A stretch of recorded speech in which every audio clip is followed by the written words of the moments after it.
This is InvestTalk. Independent thinking, shared success. Hello, Justin or Luke. This is Louis in Seattle. I've had CGI, ticker code GIB, on my watch list, and I was waiting for it to get down to 100. I was wondering, what is your impression on the company, and do you feel that this is a good entry point, or do you feel it could go down more? I look forward to your answer, and you guys have a good day. Bye.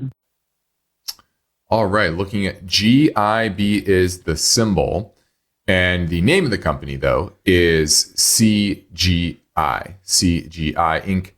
And it's a Canadian-based IT service provider and operates here in North America and in Europe. And they have 90,000 employees. And what they do is they offer a broad portfolio of services such as consulting, system integration, application maintenance, and business process services. But its largest vertical market is the government, which contributes about a third of their total revenue. And that's one of the issues here. If you look at cutting spending, if Elon was in the room with me, I would say you need to look at government contractors. And that's where the most bloat, waste, fraud, and abuse probably is happening within our spending, both military and beyond. And so I think that is one of the reasons why this is down so dramatically. Now, it is at support right around this 100 level. Okay. Sorry, I'm trying to pull this up. There we go. GIB is a symbol. I put in GBI. GIB. There we go. So it is at support around this $100 level. Now, on a weekly chart, though, if I zoom out, it's starting to weaken. It looks toppy. And this move over the last few weeks is telling me more that I'd rather pass. I think there's just too much risk here. You already see earnings expected to drop 24% this year. And those estimates for this year and next year continue to go down. And this year's earnings is supposed to be $5.80 at a $100 stock. You're talking about a high teens multiple, around 19. That's not cheap. It's not egregiously expensive, but it's not cheap. And the trend in the stock is going lower. And revenue last quarter was only up 5%.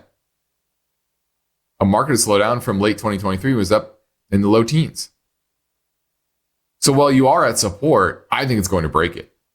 And I don't like the backdrop of what's happening with Doge, and at least in context to this, right? Is what happens if you go in there and start to pick apart these government contracts. And, a lot of them are cost plus models, which has poor incentives surrounding it. And yeah, I just don't like the trends that we're seeing here. So I'm passing on CGI. Now let's go take a live call. Ian from Ohio wants to talk about annuities. Hey, Justin, how you doing? Doing great. So I'm looking for some guidance. So a little backstory. I'm about 37 years old, and I just took a 403B and a 401k and rolled it into a rollover IRA. Mm-hmm. Now, I have someone in my life that's a financial planner guiding me to put it into an Athene annuity. No. Essentially, it's just going to take the money for about No, don't do it. Don't do it. First off, you never want an annuity in an IRA. Never. Tax deferred vehicle in a tax deferred account doesn't make sense. And then annuities are terrible long-term investments. Now, if you want a fixed annuity in retirement to supplement Social Security and you want that guaranteed income and a low risk, that's fine for a certain amount of people. But you said you're 39? 37. 37. Okay. You're relatively young. You still have many, multiple decades before you need to retire. And it's not going to look good. I'm assuming he's looking at some sort of variable annuity, fixed indexed annuity. That's what he's trying to pitch you. Yeah. So what it'll do is it'll take this lump sum of money that I've rolled into my rollover IRA, take it out, put it into this other account, and then they'll take this money and invest it into the S&P, the Russell 2000, and something that's an IFA. Yep. Which I EFA. can't find that index anywhere. It's EFA. MSCI, It's a foreign. It's a basically developed foreign markets index, one of the most popular. Now you can do that if you want to do that. You can do that. Guess what? Just go on, open it. You already probably have an IRA at a broker right now. Where is it at? What is that? Fidelity, Schwab. Yeah. I use E-Trade currently. E-Trade. Okay. So you can go buy SPY, EFA, and what was the other one? Russell 2000. Yeah, the Russell 2000. I guess the big selling point on it was that had been sold is the downside protection. Of course, like, that's what it always is. 15%, they cover 10%. Yeah, that's what it always is, right? But what you're giving up are massive amount of fees, much higher than if you just go bought SPY, IWM, and EFA, and you are giving up upside too. There's upside caps on that as well. So when you have really good years, you don't get that as well. So go look at a chart of equities over long term. They're going to go up. They're good inflation hedges, etc. And so this person is selling you this because they want to make a commission. That's it. And got it. Okay. if you want to execute this strategy, it's extremely simple to do yourself. There's no advisor you need. You just go and buy those ETFs in your E-Trade account. That's simple. Yeah, I figured there was something more to it. That's why I wanted to call in and get some of your guidance. This is the first time calling, but I thank you very much for your recommendation. Yeah, no problem. I mean, I've been taught about annuities for a long time. Steve was in the industry for a long time, not the annuity industry, but the insurance industry. Because remember, that's what annuities are. They're just complex insurance contracts. And the devil's in the details. There's always these broad selling points that sound great, but when you dig into the details, the downside of annuities does not counter the small upside. Sorry, vice versa. However you want to say that. The pros do not the pros do not outweigh the cons. Let's say that. Keep it simple. Okay, and then there's the liquidity part where you can't touch this. You can't sell it. You have to have some sort of fee in order to get out. You don't want that either. Okay. Let's go to Robert in Pleasanton looking at HSBC. Hey, Justin.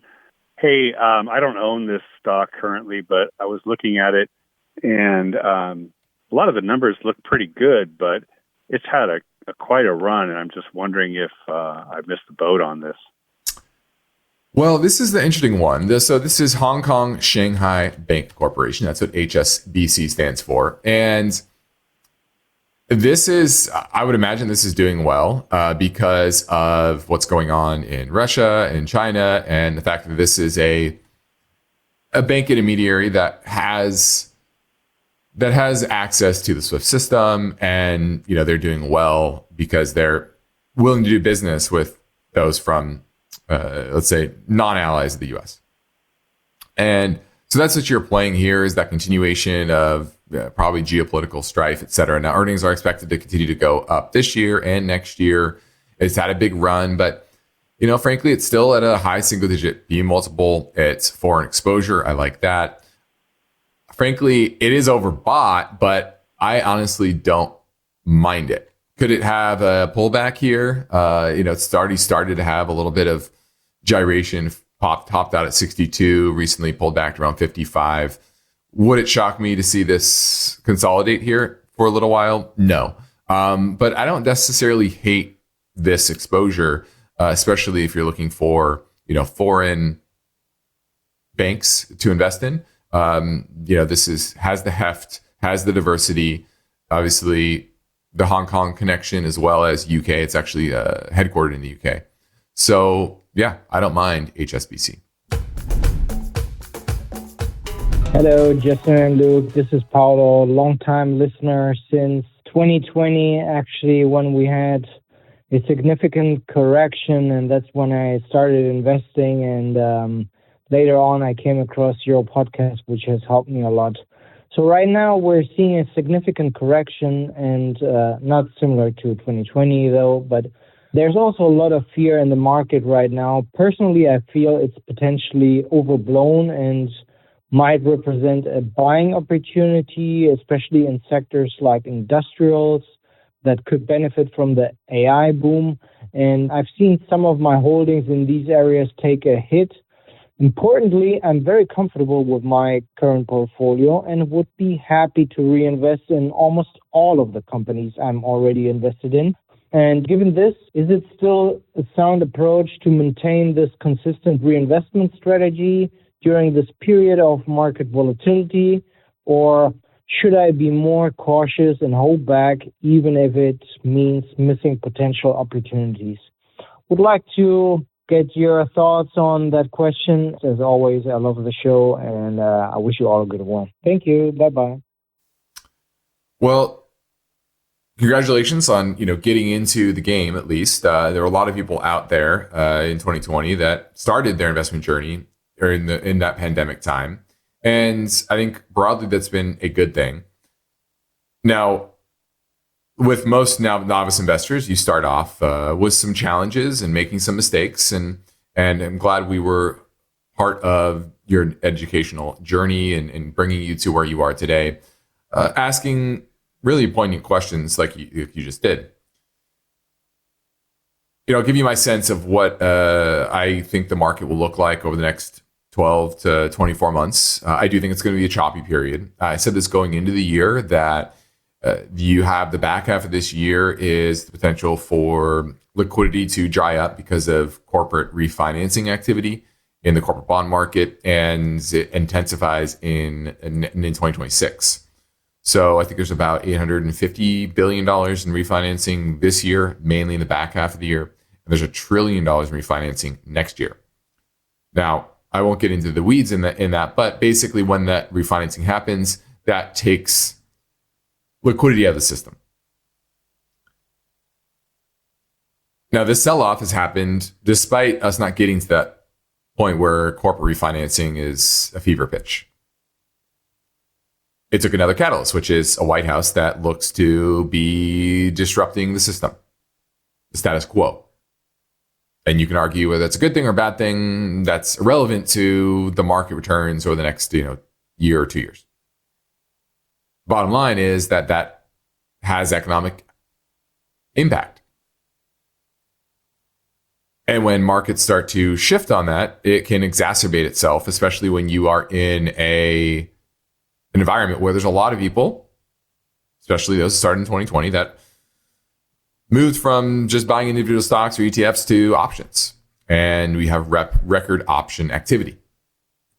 And that creates a lot of short-term flow dynamics around dealer makers and all of this that can push markets in both directions. It's reflexive. And so a lot of what this pullback is that. And you see that with how concentrated this is in the big names, because those are the names that are being speculated on with options. It's not a coincidence that those are the ones that are getting the brunt of the sell-off. But if you zoom out, you look at breadth, they talk about breadth when the market's going up. What's breadth? Is it good or is it bad? But really, you talk about it when it's going down. And in a bear market, a consistent bear market, you typically get breadth to the downside, where all sectors are struggling. Now that's not the case. We're doing really well right now, despite this pullback in the market, relatively. Why? Because, most of the sectors we're overweight are not having the same drawdown as the Mag 7. So now, could that widen out? Absolutely. That's just today. I'm talking, you're asking about, going forward. My base case is this is more a choppy market. A lot of uncertainty, but a Fed and Treasury that are pivoting towards providing more liquidity to the market to counter the refinancing activity, to counter a slowing economy due to consumer and corporate sentiment around Doge and tariffs. Is it going to be 2023 and 2024? Probably not. Probably not going to be this nice, trendy, positive market. But we just had a 10% pullback in the S&P. That is normal. That is a normal amount of volatility for the indexes. Almost every year you get that type of drop. Even last year you had the yen carry trade unwind in the summer, and that was about a 10% drop. The year before that, you had the Silicon Valley crisis in the spring. I think that was maybe closer to 15%. I don't remember.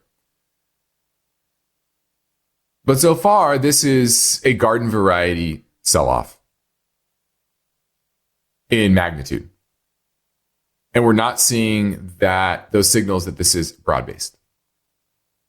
So could it turn into something more like 2022, where the NASDAQ goes down 33% this year? In that range? Absolutely. I see no reason why that can't happen. But a lot depends on what you're buying. I think there are plenty of opportunities in this market. Even if we go into a 2022 type of, drawdown in equities. And so it's hard for me to give you a straight answer because it depends on what you're buying.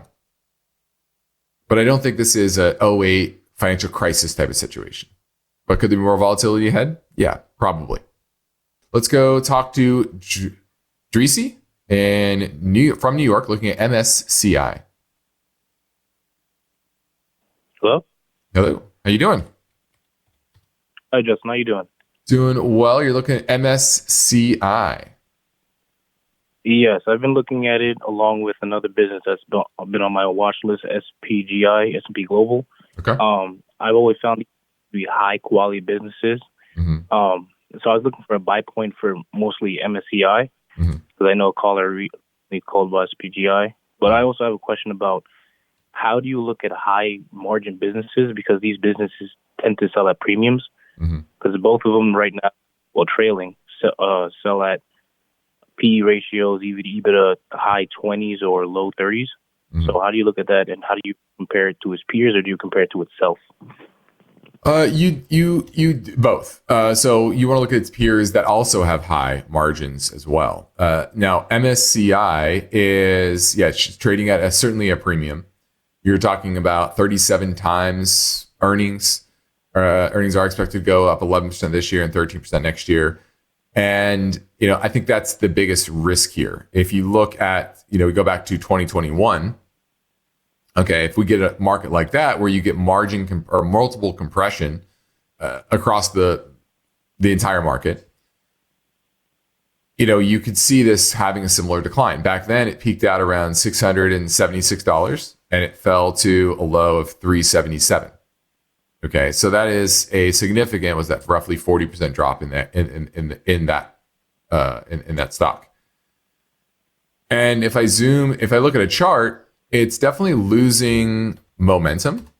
And what's worrying for me is that it has not breached that 2021 level. Okay, so it's making a lower high. This is on a monthly chart. This is a bear flag. Okay, so I don't love the technicals. I will say that. I love the business, but as you said, it's trading at just a very high multiple. Even though it's a great business, you're talking about a free cash flow yield around less than 3%. It's not amazing. Now, one thing I like about it compared to S&P Global is that it's MSCI. This is typically a creator of foreign equity indices.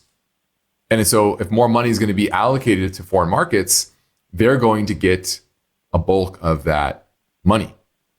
So if I'm picking between S&P Global and MSCI, I'm definitely picking MSCI. I just don't love that multiple. I think it's still too rich. But if you think otherwise, then this is the play over S&P Global. Thank you so much. No problem. Thanks for the call. I could be wrong. It could stay at these high multiples for a long time and, just continue to power higher. That's certainly a possibility, but I don't love the risk versus reward. Let's keep things moving and get to a fresh question from the comment section over on our YouTube channel. Jimmy G from Sweden says, what do you think about Daktronics and Modine Manufacturing? I mentioned these names because both of them have fallen quite a bit lately. I wonder if you think this might be a buying opportunity in one of them or both of them. Okay.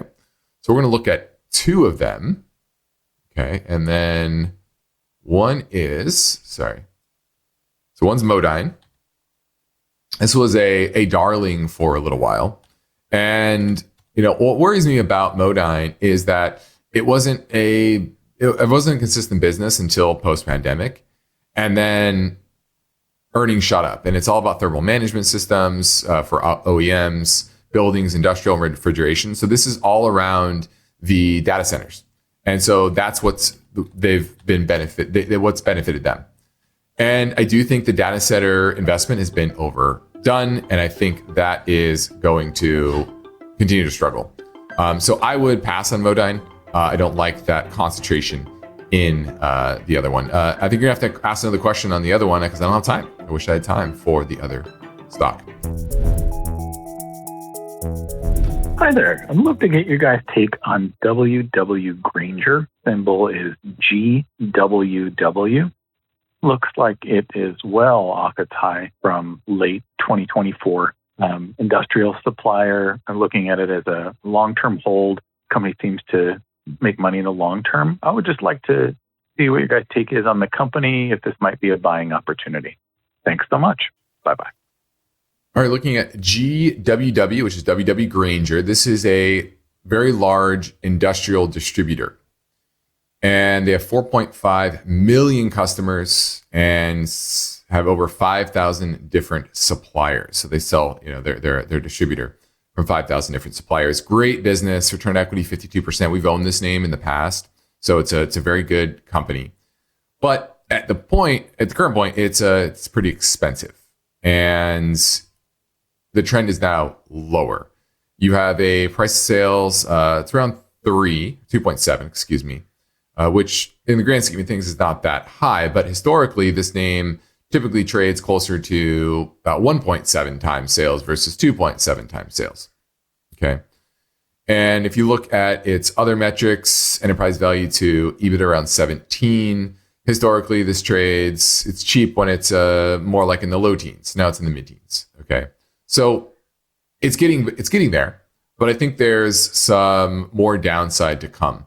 Let me give you a price on this. Some major support is likely to not come in until about, $837. Okay. In that range, it's when it starts getting cheap. Now it's trading at $974. So you still have about another 15-20% drop from here before it gets reasonably priced. Once again, I like the business, but earnings expectations are coming down for this year and next year. And it's trading at a mid-teens multiple. So definitely a name to have on your watch list. But the trends in the price are not in its favor in the near term. And from a valuation standpoint, it needs to come in a bit more. So I'd be patient on GWW, which is WW Grainger. Okay. Lastly, let's talk a bit about knowing what you know about investing. And you're here to get educated. But studies are starting to show that the more you know is not necessarily preparing you to make better decisions. There was a really interesting study back in 1973, and it looked at horse race handicappers. And there's all these data points, 40, 50 different data points. And they said, pick 5. Cover up the names of the horses. Just pick these 5 data points. And that's all you get to pick which 5 they are. And then you get to pick the winners. And they had very high accuracy. 17% was their accuracy compared to 10 if they just guessed blindly. So there was an advantage there. Then they said, okay, let's give you 10, let's give you 20, let's give you 40 different data points and see if you can do even better. And the reality is they didn't. They still were 17%. So what it shows you is that more knowledge after a certain point is not necessarily better. And this goes for the average investor, but also goes for bank analysts, for example.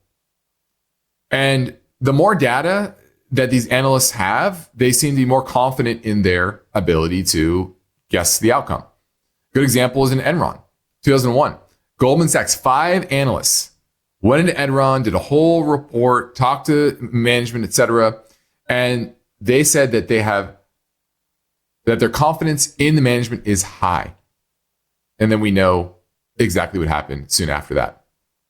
And what happens here for the average person is they get caught in an echo chamber. It happens in their political beliefs, on the average person's political beliefs, right? You create this echo chamber on social media, etc., and you that with your investment strategy as well, is you go and try to find things that confirm your preconceived notion instead of finding the opposite. And that's what we try to do, and that's what us professionals do. We're looking at pros and cons, risks and rewards. And that's how you need to think about every investment decision. Now, it doesn't mean you have to have all the information, doesn't mean you have to spend hours and hours and hours, but you need to be very up to speed on both sides of the argument. And then you can make sound decisions. So don't think that, there's paralysis from analysis. Make sure you don't do that. Just get enough to have a good sense of the situation and make a good risk versus reward decision, because that's what investing is all about. Well, I'm Justin Klein. This completes another InvestTalk program. And we thank you for listening. We encourage you to tell your friends and family about our free podcast downloads, which you can find anytime at iTunes, Spotify, or Google Play. And be sure to rate and review on iTunes as well. And keep in mind, if you need help understanding your financial situation, whether it aligns with your broader goals, your risk tolerance level, and the current market trends, I encourage you to reach out to me at investtalk.com. Independent thinking, shared success. This is InvestTalk. Good night.